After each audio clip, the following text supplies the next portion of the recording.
Hello and welcome to In Conversation with, I'm Leonie.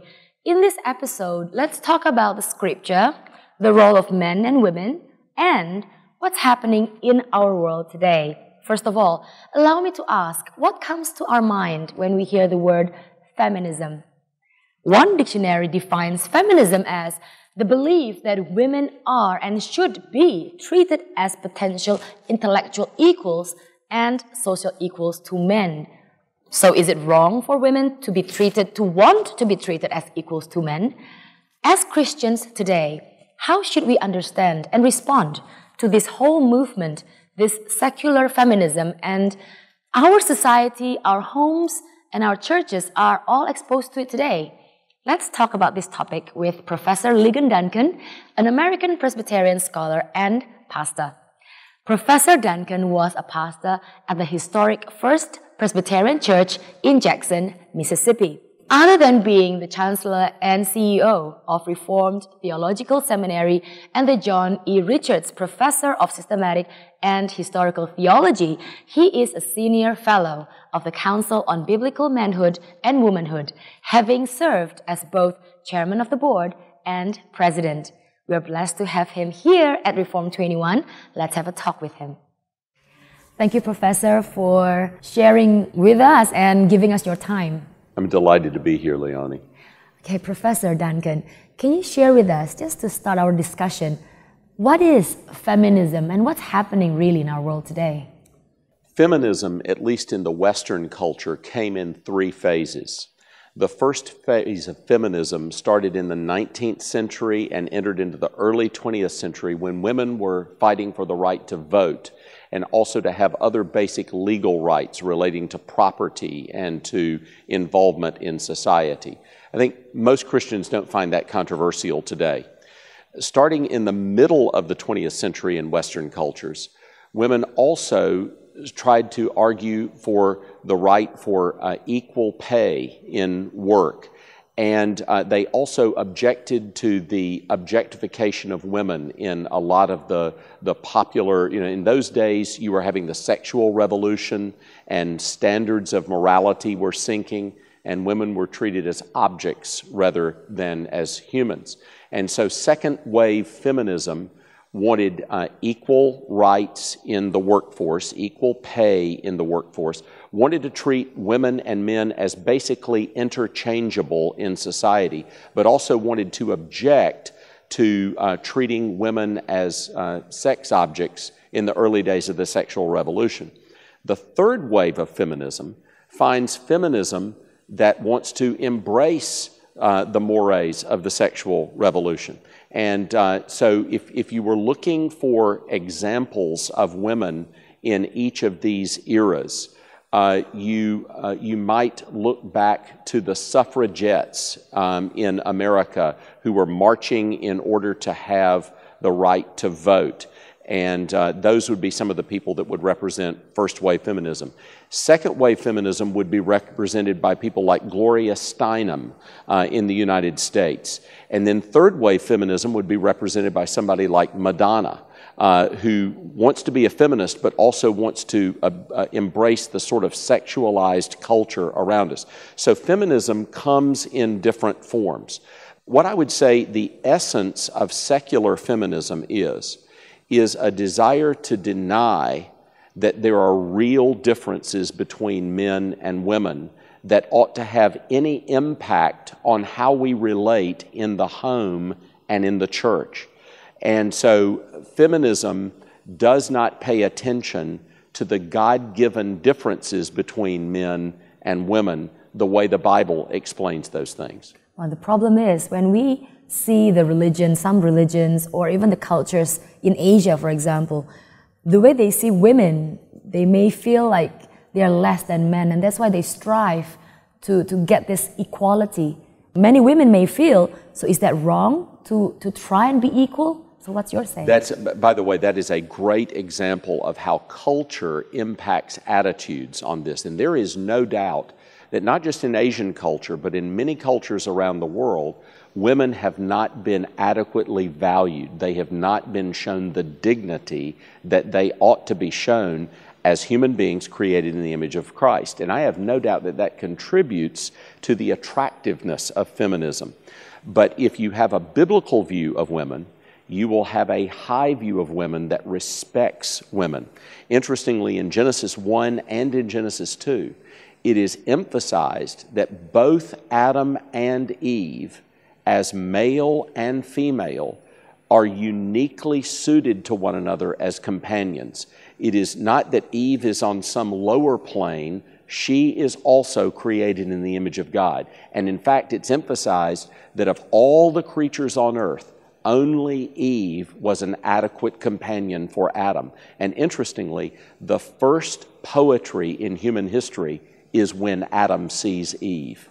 And he speaks poetry about this amazing creation that God has brought to him. And so God says in Genesis 2 that Adam needs to have a companion that is suitable to him, face to face, equal with him, in order to be a partner in life. And so a biblical view of women will be a high view of women that gives the appropriate dignity to women that God gives in His Word and in creation. So before, because I'd like to talk about how, what is the danger of this feminism if it enters the church and the homes. But before that, I do get quite a lot of people, outside of Christianity, those are non-Christians, who say that, don't you see the Bible? The women in the Bible are treated lower than the men. Some of them do say that. They feel like, the women are somehow less than the men. I don't know. So what's your say to those people? That's a great point. Now, here are a couple of things that could be said. One is, in the Bible, you find a lot of people behaving badly. So just because something is in the Bible doesn't mean that it is being commended to us as right. There are lots of examples of people sinning in the Bible, and the Bible is not commending that example of their sin. So when we see bad interactions between men and women, and we do, for instance, in the story of David, there's this fascinating occasion where he meets this incredibly godly woman named Abigail, but her husband is a foolish man. In fact, his name is Nabal, which means fool. And she's this godly, wise woman, and her husband is a foolish, foolish man. Well, the Bible is not commending that as a relationship. It's describing reality. So you will see a lot of things described in the Bible that the Bible is not commending to us to copy. So you will see examples of women that are not treated like they ought to be treated. But when the Bible is commending how men and women are to relate to one another, it always gives appropriate respect to women, acknowledges the God-given differences between men and women, and asks us to relate as complementary to one another. Not as exactly the same as one another, but as complementing one another in our roles and in our character in life. So, for instance, the Apostle Paul is one of the people that's sometimes accused of being a misogynist. Paul hated women. Well, you really can't read the letters of Paul and get that impression. You get the idea in Paul's letters that he had a healthy regard for women. And let me give you one example. A name of a couple in the Bible that you'll know and that many of your watchers will know is Priscilla and Aquila. They're mentioned on a few occasions in the New Testament. And in fact, Priscilla and Aquila, they were so godly, they're the ones that took aside Apollos, who was a promising young preacher, and trained him more deeply in the Bible so that he could be a better preacher. Well, Paul apparently had a very close relationship with Priscilla. But in his letters, not only does he always say her name first before her husband, he calls her by a formal name. When Luke talks about her, he calls her Priscilla. When Paul refers to her, he calls her Prisca. Now, that's a more formal way of referring to her. And I think it actually indicates how much Paul respected her. I don't know whether you have names in Indonesian where women have a diminutive in their name, but in America, for instance, a woman named Elizabeth, which is the more formal name, might be called Lizzie or Betsy or Betty. That would be the more informal name. Well, Paul uses the more formal name for Priscilla, I think it's an example of how much he respects her. So really, when you look at the Bible, you will see the godly teachers of Scripture have high regard for women, and women will be treated with great dignity. Jesus, for instance, has this ability to relate with great dignity to women, even in a culture where, the rabbis in the early centuries after Christ used to pray a prayer, "Thank God that I am neither a Gentile nor a woman." That was clearly not Jesus' attitude towards women. He spoke with respect to women. He engaged with them as if they were capable fully of thinking at the highest intellectual level. He showed care for their souls and deeply cared for their well-being. And I think when you look at the best of Scripture, you see a healthy example of regard for women in a cultural context where women were undervalued. The Bible was written in a context where there were many cultures around it where women were not treated well.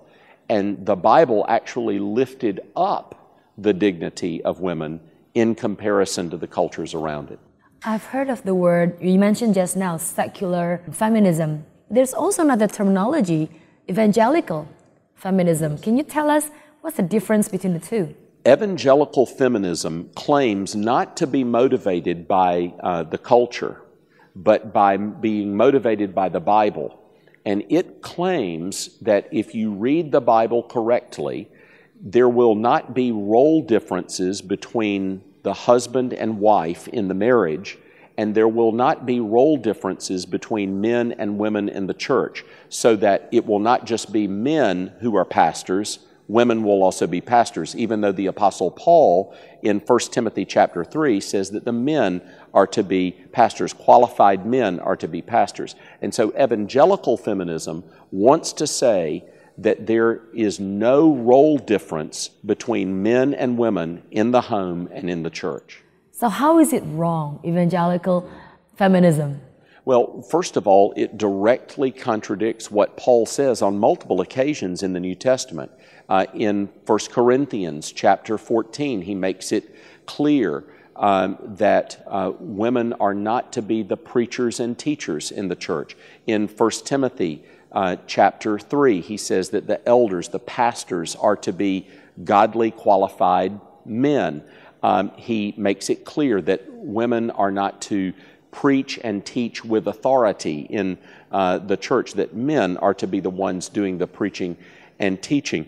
And so evangelical feminism contradicts all of those passages. With regard to the home, isn't it interesting that when Paul talks about husbands and wives in Ephesians chapter 5, he talks about both of them having responsibilities to one another, but he says that it's the husband's responsibility to be the spiritual leader in the home, and the wife is to submit to or to respect her husband, while the husband's responsibility is to love and to care for his wife, and if necessary, to lay down his life like Jesus for her well-being. So both the husband and the wife have responsibilities to one another, but he is to be the spiritual leader in the home. So there is this concept of headship that you find in the New Testament that evangelical feminists disagree with. And I believe that they misinterpret those passages, and it leads to problems in both the home and in the church.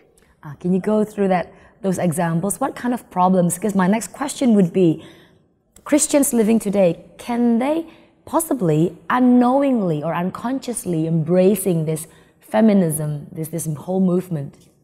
Absolutely they can. In fact, in many of the marriages that I have interacted with over the last 25 years, I have seen attitudes that come out of either the secular feminism or the culture or the evangelical feminism in the church come in and affect a young couple and really mess up their relationship.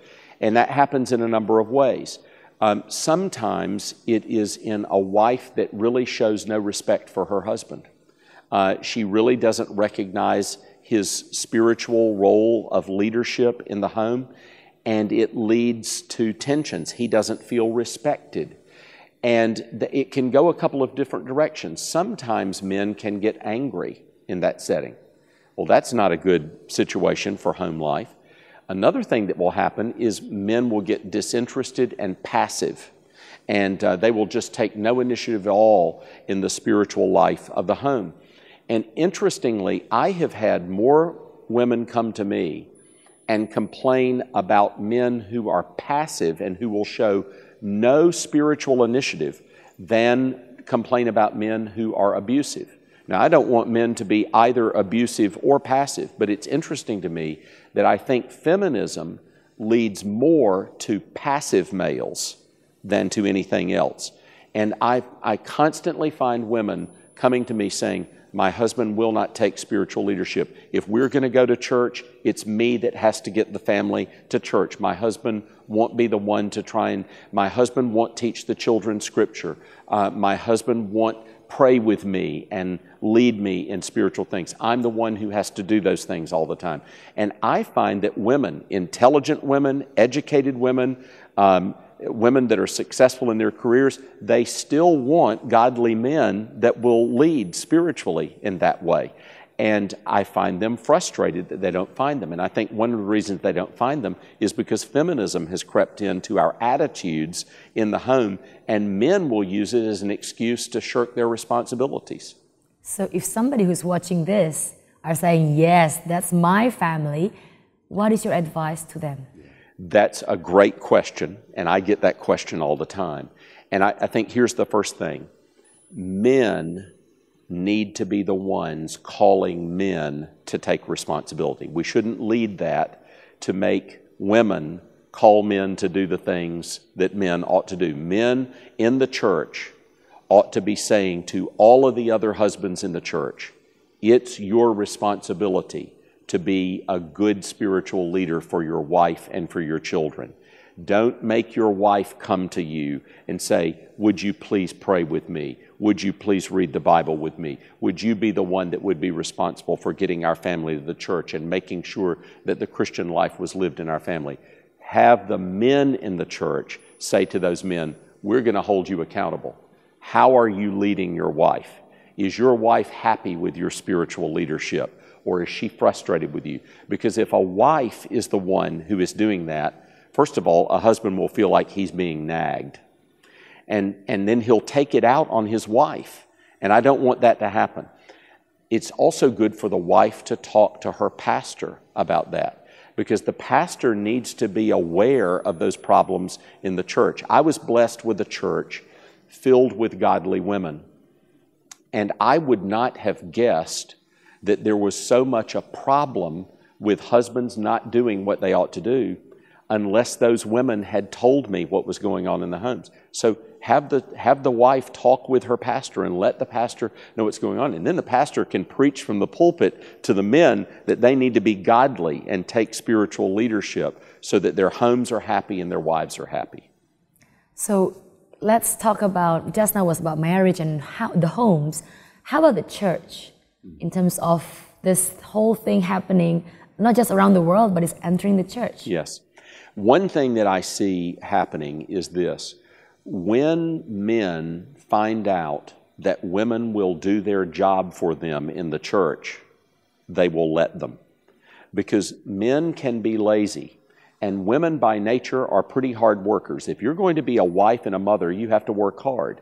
And especially if you're going to work outside the home in addition to that, women are kind of wired to work hard. They work hard with their children, they work hard with their husbands, they work hard with their work. And when men find out that women will come in and do their responsibilities in the church, very often they will just step back and let them. And so I say to women, if you want to have a bunch of little boys around to take care of, well, then go ahead and take the responsibility that men ought to be doing in the church. But most women don't want to do that. Most women want to have men that will act like men, not like little boys. And so I say it's actually very important in the church that men take their responsibilities. Otherwise, it will lead to women just having to take on more responsibility and men not taking responsibility at all. It's very interesting.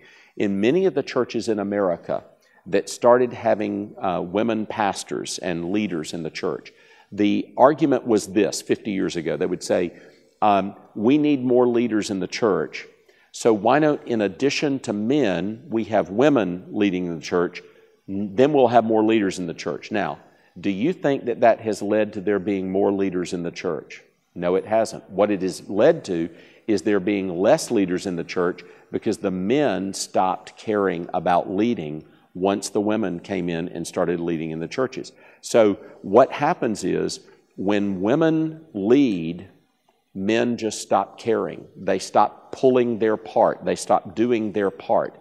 And I think it's one reason in the Bible that God holds men's feet to the fire and He says, hey, I'm giving you the responsibility for do these things in the church. It's not that women aren't competent. It's not that women can't do these things. It's that men can be passive in their attitude towards their responsibilities. And God wants to hold their feet to the fire and say, no, no, no. I want you to be the ones who are taking care of the well-being of the church. Don't leave that to the women to have to do. You be the ones that are making sure that the women and the children are cared for, that the congregation is functioning. You take that responsibility. And feminism has led, I think, to men just not caring anymore. And in churches that are affected by feminism, you see far more women in them than men. There are fewer and fewer men in those churches. The churches are just filled with women. Why would that be? I think it's actually because of the effect of feminism. I'm just thinking, as you talk about all this, somebody or maybe a lot of people who are watching, they're thinking, what if in real cases, they cannot find a capable leader, a male leader in the church, and the women happen to be more capable in terms of their skill and just leadership. Not that the women want to take up the leadership, but they just can't find the men. How should they go about doing it? Let me give you an example from my own family. My mother was a university professor. She was a music professor. She taught voice. She led the women's chorus. She was taught music theory. She taught piano. Very, very capable university professor. And my father was a businessman. Now, as a public speaker, my mother was a much better public speaker than my father. My father got so nervous when he had to say something in public that it was very hard for him to do. Now, my mother could have just stepped in and said, well, I'll do the public speaking here. But she didn't do that. My father was an elder in the church. And so whenever my father spoke, you could pretty much bet that my mother had written out whatever it was that he was going to do in his public speaking. She helped him take his role of leadership. She didn't want the praise. She just wanted to help the church to be strengthened. I think there are many godly women in churches that can help men take on the roles and responsibilities that they ought to have. And I've seen that happen in my church over and over. I'm thinking right now of 3 godly women that are good friends of mine in my local church. Each of them are better Bible teachers and better speakers than their husbands. But each of their husbands are elders. And each of those women work hard to make their husbands look good and help their husbands do their job. I think that's such a wonderful picture of what men and women can do together when they work together, when they don't want the credit and they just want to do it God's way. When you are counseling men and women who are about to get married, what common issues do you face in relation to feminism? One is the attitude of the young woman that she does not want to acknowledge her husband as the spiritual head of the home. Many years ago, I was talking to a young couple, and she said, now in the vows, I am not going to vow to submit to my husband. And I said, now you know that that's not something that I made up. It's not something that the church made up. That's in the Bible. That's in Ephesians chapter 5. I can't take that vow out of the worship service. It's got to be in the worship service because God wrote that in the Bible. I didn't write that. Well, she said, I'm not going to take that vow. 6 months after they got married, they were divorced. He came to me to speak to me after they were divorced. And you know what he said to me? He said, she never respected me. She never respected me. Now, her attitude towards not submitting to her husband actually broke that marriage up. I could have predicted that when I met with them before they were married, but it was very, very sad. And now, most cases are not that dramatic, but that does happen in marriages. I see problems where couples don't understand their roles. You know, being the spiritual head of the home doesn't mean that I'm the boss and I get my way all the time. It means that I have the opportunity daily to die to myself to serve the well-being of my wife. I want women in the Christian home who are saying, my husband is not a selfish tyrant. He is a serving leader. He really cares about my well-being. And when he leads, I know that he leads for my well-being. Most of the time in marriage, husbands and wives make decisions together about important things. But what happens when you disagree about something? Well, in my marriage, here's how I've handled that. What I typically do if my wife and I disagree about something is I try and make sure that she gets her way. Unless something I think is very, very important. And then I'll say, honey, I think this is the way that we need to do it. And she will always say, I will defer to you. I think one of the reasons she does that is she knows that most of the time I want her to get her way because she's wise. She has a lot of insight. And so if it's something that I think that's very important that we need to do and we disagree, she will defer to me about that. But it's because she knows that I care about her. She knows that I want her to be happy. So when a woman knows that a man cares about her best interest, I think she's willing to trust him in the area of leadership. No, that's very good. I think that's the roots of a lot of problems, that the women, they're not sure whether the man or the husbands really care for her. Right. And it's our job as pastors to make sure that men have that attitude. I mean, I love what Paul says. Husbands, love your wives as Christ loved the church and gave himself for her. So that Jesus' example of laying down his life for the church is my example for loving my wife.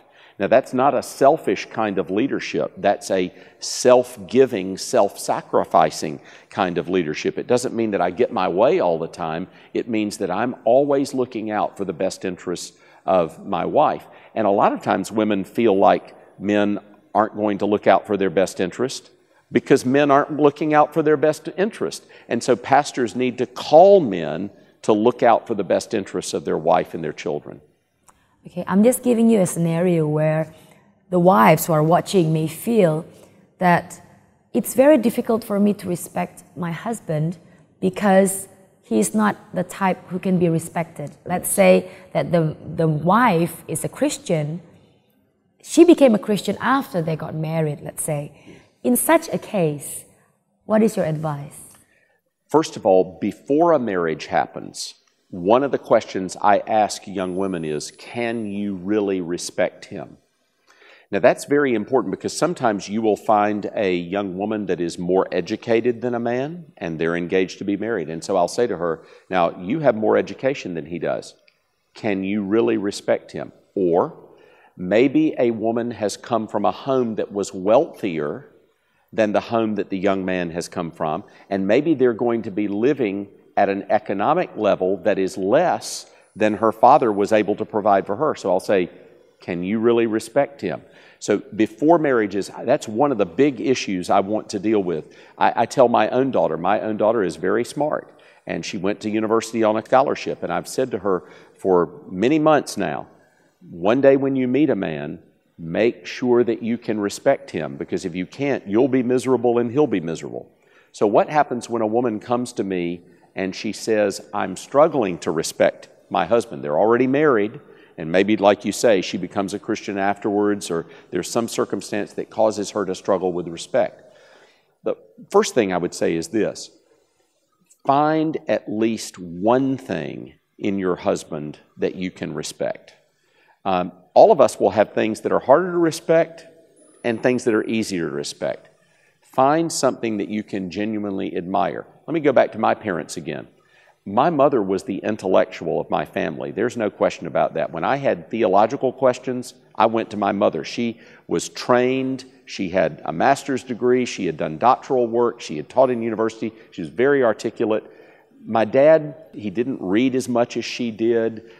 He couldn't articulate things like she did. But even though she was more intellectual, she respected my father. Now, what did she respect in my father? My father was a hard worker, and she respected that.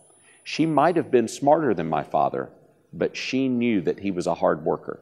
2, my father was kind. Now, that's amazing because my father's father was a mean man. He treated my father, he was mean to him. His father was an alcoholic, and he was mean to the family. I've always wondered, how was my father so tender when he had a father who was so mean? Well, my father was tender. Now, he was a strong man. He had been a United States Marine. He fought in the Second World War in the South Pacific, and so he was a man's man, but he was very tender. My mother always remarked to me how tender my father was to her. So there were 2 things that she could look to him and admire and respect. Even though she probably was smarter than he was and knew more than he did, she respected those things about him. And of course, he was faithful to her. He adored her. And everybody knew that he adored her, and she knew that he adored him. And I think those things helped her respect him, even though there were maybe some things where she was smarter than he was and she could have thought of herself more highly than him. I think a lot of times women have to find those things because there are going to be some things that women have that their husbands don't have. And so you have to find areas where you can respect your husband.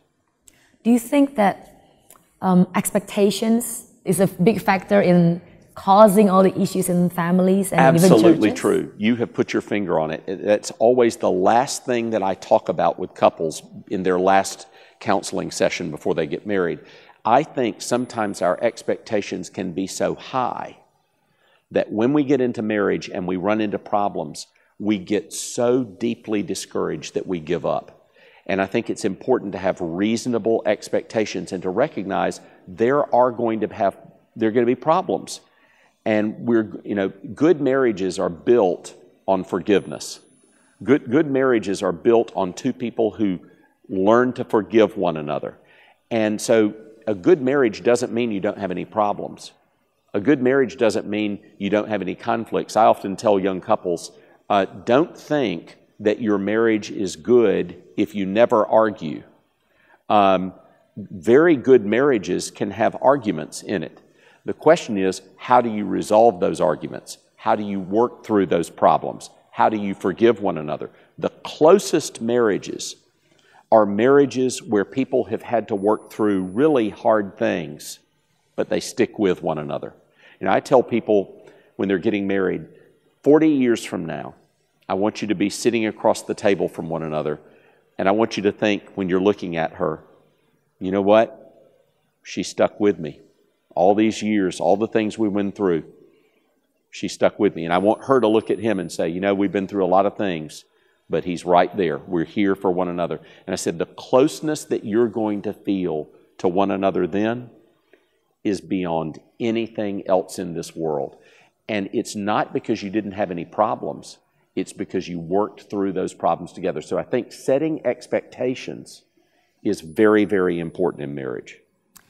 In terms of Christian families right now or Christian marriages, let's say people who are watching this program right now, they are going through problems in their marriages.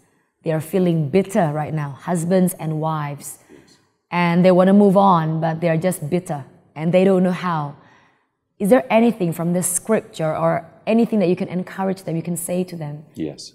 What would be your advice to these people? Well, one is, if you have 2 people and they're struggling in marriage and they're feeling bitterness and they're feeling hopelessness, if those 2 people are willing to work, there is hope for that marriage.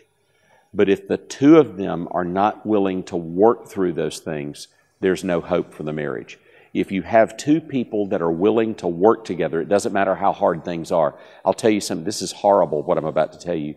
A few months ago, I discovered that a friend of mine had had many affairs with women. He had been unfaithful to his wife. And I went and I confronted him about it. And I thought that his wife would leave him when she found out. She didn't.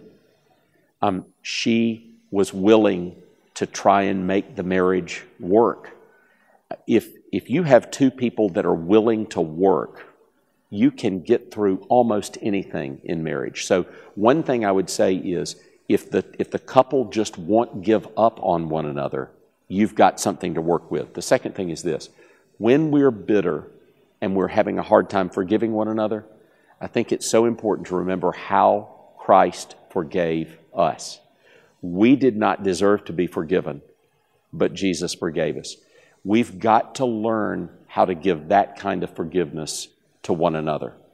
And it's a very, very hard thing to do. But as Christians, we have to look at how God has forgiven us and ask Him, Lord, help me forgive my mate that same way.